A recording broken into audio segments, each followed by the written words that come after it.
அதோட ஏற்கனவே நாங்க இந்த உரிமை தொகை சில காரணங்களை சொல்லியிருக்கின்றார். இந்த 3 மாதம் உரிமை தொகை கிடைக்கவில்லை என்றால் அந்த குடும்பத்தை சேர்ந்தவர் பல்வேறு கஷ்டத்திற்கு ஆளாக்கப்பட்டுள்ளார் என்று சொல்லியிருக்கிறார். 2021 சட்டமன்ற பொதுத் தேர்வின் போது திரு ஸ்டாலின் அவர்கள் திமுக கட்சியின் சார்பாக தேர்தல் அறிக்கை வெளியிட்டார். அப்பொழுது திராவிட முன்னேற்ற கழகம் ஆட்சி பொறுப்பேற்றவுடன் குடும்ப தலைவர்களுக்கு மாதந்தோறும் 1000 ரூபாய் உரிமை தொகை வழங்கப்படும் என்ற அறிவிப்பை வெளியிட்டார். ஆனால் 27 மாத காலம் அந்த குடும்ப தலைவிக்கு உரிமை தொகை வழங்கப்படவில்லை.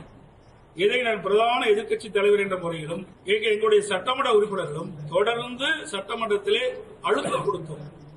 தேர்தல் நேரத்திலே கவர்ச்சிகரமான அறிவிப்பை வெளியிட்டுவிட்டு அந்த அறிவிப்பை நிறைவேற்றப்படவில்லை.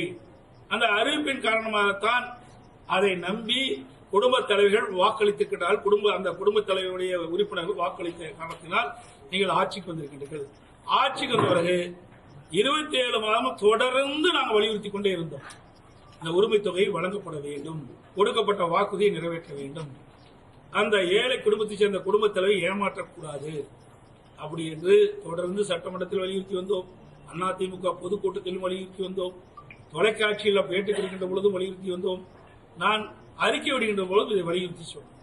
27 மாத காலத்தில் 28ஆம் மாதம் தான் இந்த உரிமை தொகை கொடுத்தாங்க. அப்பொழுதெல்லாம் இந்த பெண்கள் பாதிக்கப்பட மாட்டாங்களா?